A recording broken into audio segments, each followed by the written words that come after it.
Welcome to Education 333 and 337. I'm Dr. Lori Benoit, and we are going to continue our study of literacy by examining fluency and reading comprehension in this module. Our objectives are to explore how reading fluency in navigating the strands of Scarborough's reading rope leads to improved reading comprehension. And we want to examine how teachers can provide strategic and consistent literacy practice to support students' fluency and comprehension development. So our essential learning is how can teachers scaffold and assess learners' reading fluency and reading comprehension? So once again, we're going to be looking at this infographic. It's one that should be emblazoned in your mind at this point of the course. And one of the things that we want to see here is that fluency and comprehension are actually not in any of the strands. They are not in the decoding strands, and they are not in the language comprehension strands. Reading comprehension is a result of all of these strands working together, and fluency lives in all of the strands. And we'll discuss that a little bit more as we proceed. But what we want to consider is and notice, remember, this is the flipped version. So at the bottom is our decoding strands, and at the top are our language comprehension strands. But as those decoding strands become increasingly automatic, and so that's fluency being built in there, and then the language comprehension strands, as students become more fluent in their execution and their coordination of those, then this is good. The strands, these metaphorical strands, they get more tightly woven. And it simply becomes something that is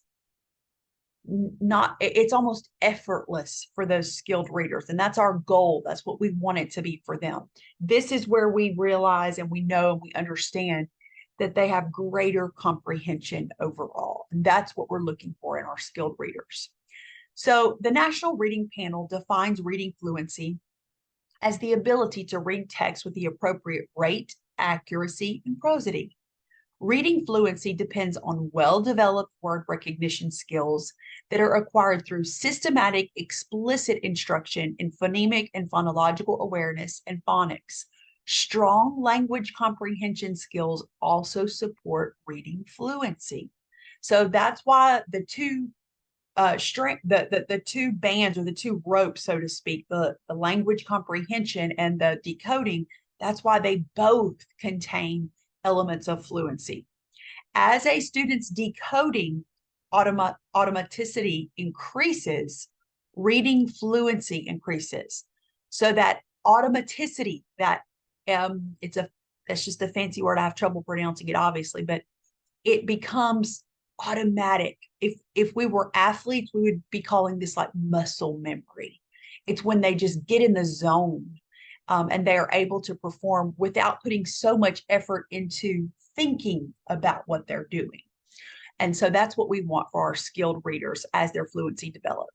So fluency actually improves comprehension in all content areas. So that is the reason that K-12 and all secondary content areas are required to take this course. We know that literacy, specifically a lack of literacy, makes our students disadvantaged when they encounter our challenging content. We know that and we understand that. But for so many decades, reading, so to speak, has been a skill that has been left to elementary teachers, and it has been left to English teachers. Even those secondary English teachers who really aren't trained to build skilled reading. But now we realize that that was really it was an unfair burden. We are all responsible for supporting literacy, the speaking, the listening, the reading, the writing, the visualizing, and the thinking skills of our students. So fluency is said to be the bridge between word recognition and comprehension. Slow and laborious reading is frustrating for secondary students, and it often leads them to avoid reading altogether. There is a correlation between reading fluency and reading comprehension. So, in addition to instruction and comprehension strategies, teaching students to read fluently may help them better understand what they read. If students spend most of their effort focused on word recognition or reading one word at a time without phrasing, their ability to comprehend text is compromised. So, this is where we want to think about our content areas. In previous modules, we've discussed how important it is for us to build background knowledge, for us to strategically target essential vocabulary of our units and explicitly teach those things. This is why it's so important. If we can make those words more comfortable for our students, and if we can make the background knowledge more familiar and more approachable, and more, then when they begin to encounter text that challenges them, they will at least have that basic scaffolding of vocabulary and background knowledge. So the more strands that we can build to support them in learning our content, whether they're going to encounter it in videos or sheet music or exercise tutorials or printed text or maps, however they encounter it, if we can have built in those scaffolds that are necessary to make it familiar, to make it more approachable, and to build confidence, then they will more readily learn the material and retain the material in our content areas. So fluency practice is actually not difficult, and there are little teacher moves that you can make to build it in. So walking students through previewing the text. So for example, let's say that you have something in a textbook or maybe a workbook or a new sheet of music. Spend some time walking students through what they're going to encounter in each part of this new text. This doesn't mean that you have to in detail read every part of it, but preview it with them. Give them an idea of what they're going to encounter. It would be the same as if they were going to be going on a long journey. And, you know, back in the day, I remember my dad had this awesome atlas map. And when we were going on a vacation or a trip, he would pull it out and basically he would kind of just preview us through the journey, what we were going to be seeing, where we would be stopping along the way, where we might encounter more traffic, or as he would say, lose time. And so those are the sorts of things that we want to do for our students when they encounter a new text, whether that be a traditional text like in a textbook, an article, a video, even sometimes maps and graphics, some of those more detailed sort of infographics. This would be important to do with them. We want to model how the text should be read with the appropriate rate and prosody.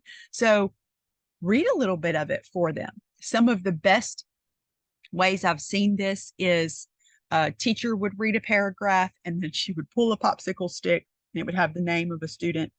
And that student would read a paragraph, or in some classes, the student would read as much as he or she wanted. So that might mean just they had to at least read one sentence, but it might be a sentence or it might be two paragraphs. And so you can tailor that sort of strategy depending on your students. Where necessary, explain the prosody. So I paused at this comma because, so that would depend on your learners, that would depend on your content, and that would definitely depend on the genre. For example, poetry, music, things like that, we would have to explain, why are we pausing here? Why are we taking a breath here? Why are we, that would be important. So other content areas, it might not be as important. Moving through a progression of scaffolds after modeling, such as echo reading and choral reading, before asking students to independently read. So these are typically not long, maybe a sentence or two, and it typically stresses something very important in the text, maybe a question, a guiding question that we want them to emblazon in their minds as they read the text so that they can come out like with a main idea or a theme.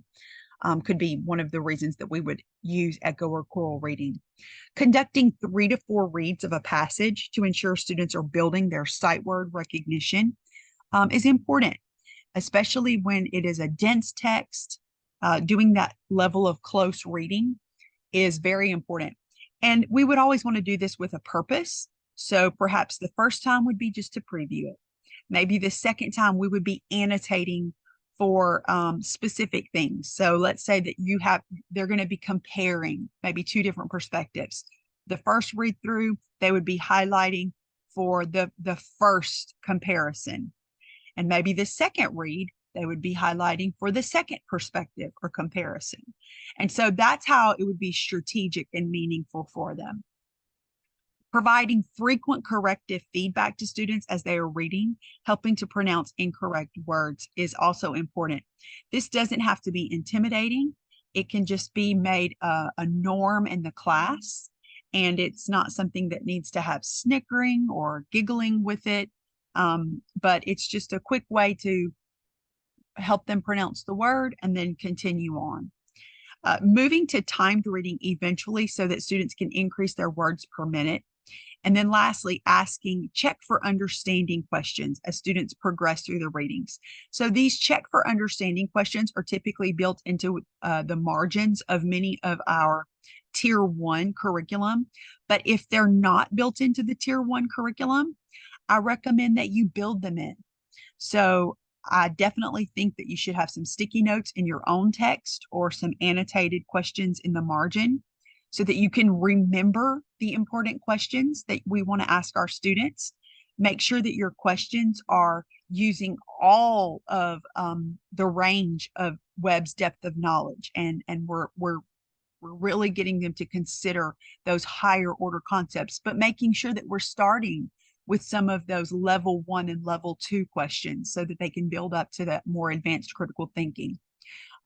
Sometimes it's important to even give them the questions in advance if they're not built into the text so that they can preview what the questions are, to have an idea of how they need to be thinking about the text before they read. So these are a few ways to build fluency practice. We're going to switch over now and talk about reading comprehension. Text comprehension is a dynamic and interactive process involving several sources of information and knowledge. Successful comprehension of written text enables the reader to acquire and apply new knowledge to experience other worlds. Sometimes they're fictional, sometimes non-fictional, but other worlds, to communicate successfully and to attain academic success. So comprehension is what unlocks this ability so that our readers can learn how to think for themselves. And we've been talking so much about the act of reading, but eventually a literate person enters into that discourse. They're going to contribute their own ideas, whether that be in a class discussion where they enter that dialogue of what they've read, and they begin to have their own opinions about it, and they begin to pull evidence from it. In the real world, we see people doing this all the time. Social media and online engagement has made it readily possible for everyone to engage in civil discourse in some way. However, we are not all armed the same. And you can see that if you look on message boards and social media. Some people are more literate than others. We can see that not only in the presentation of their ideas when it comes to their grammar, syntax, just those things that show that we know and have control over language, but we also can see it in the presentation of their ideas. We see people oversimplifying very complex political issues sometimes, and we see them sometimes doing illogical things such as like name calling. And they do that because they are not armed with the thinking processes and the critical thinking processes to truly engage in civil discourse. And that's what we want our students to be able to do.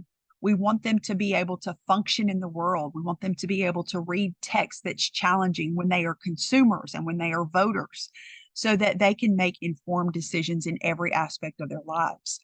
So the characteristics of reading comprehension and skilled readers is that they are able to perform some specific tasks. the integration and inference of text is very important. So when we say integration, what we're talking about here is essentially is synthesis.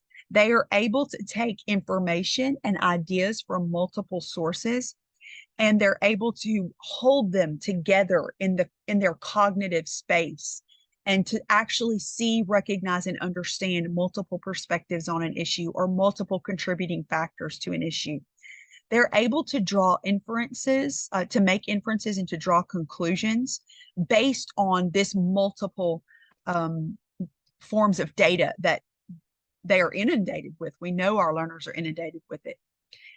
They are able to monitor their own comprehension. So this is when they're not just when they're reading something. So a lot of times we hear our students say, like, man, I read that sentence 3 or 4 times and I still don't understand what it says. So sometimes it's with the actual words. They don't understand the words themselves, which would be a decoding issue. But sometimes it's actually a comprehension issue. I understand this word, but I still don't understand what it is saying about this issue or, this complex process. And they're able to articulate the difference between those. Not only are they able to monitor it, but in the monitoring of it, this is when they use those fix-it strategies that we teach them. So if it's a vocabulary issue, look up the words. If it's you don't know who someone is, look it up, see who they were in history. If it's a comprehension issue, this is where they might have to do a little bit more digging and using some of their resources. Definitely looking up more to try to almost teach themselves what it is that they're missing. And this is how we teach them online platforms, how to search correctly, how to use libraries and the wonderful world that librarians give to us, as well as asking people in their lives. And this is why it's an equity issue. A student who's able to monitor his comprehension outside of class, he or she may not have as many people and as many resources to help them with those fix-it strategies. That's why this can be an equity issue. And we as educators want to do the most that we possibly can to fill those gaps. So knowledge and use of text structure is also very important for our comprehenders. They are able to, again, recognize that an article has a certain function and purpose. A novel has a different function and purpose. Social media, for all its goods and evils, has a certain function and purpose. And it is a good comprehender is able to distinguish those and modify their understanding of text and their production of text to meet those needs. And of course, memory. They have good recall of what they've read and can use it. Weak comprehension, and this is kind of the transverse of what we're talking about here, is lifelong difficulties, of course, with reading and text of all sorts. Lack of motivation. It says leisurely reading here, but Kane in this discusses that it's not just leisurely reading. They actually begin to take shortcuts in all areas of reading of their lives. We know with the rise of AI and ChatGPT that while it may bring us many good things, it will not necessarily be good for readers who already lack motivation. Less practice in word reading and comprehension, so fewer opportunities to acquire new vocabulary and knowledge because they simply don't have the practice. It may impair the ability to learn more generally. So because they haven't had that practice with struggling through dense text, then many times they may not find alternative ways to learn something. And in general, they simply lack the capacity to learn more complex topics and issues. And generally, they have lower scores overall, lower grades, lower test scores. And we just see this pretty much across the board.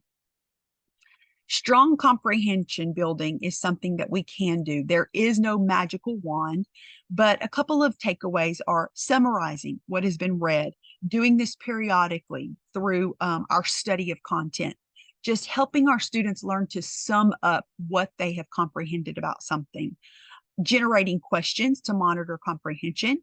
So teach our students how to ask questions as they go. Definitely those DOK1 questions, what is this, who is this, but even those more complex questions about what does this mean, or how does this concept relate to this previous concept we learned? Using context clues to make inferences. And this is why it's so important to teach our students, number one, to build their background knowledge, but also to teach them how to activate their own prior knowledge. Combining lexical inference and question generation. So this is a skill that can be modeled for them.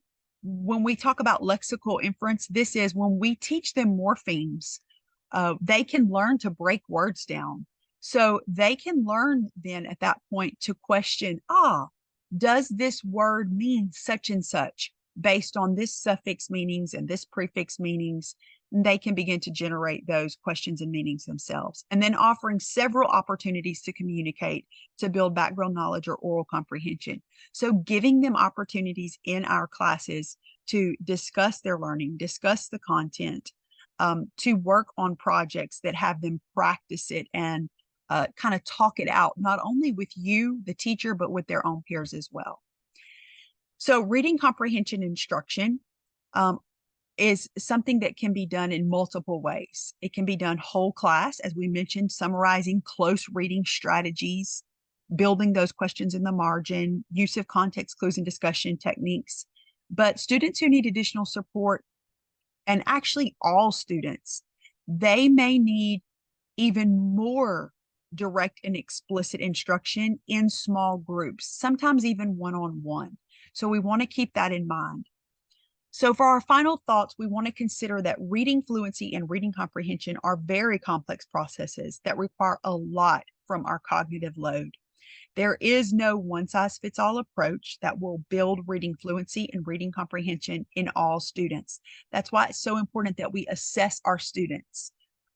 We assess their needs, their learning styles, their interests, and then we build our lessons. We modify our lessons around those needs.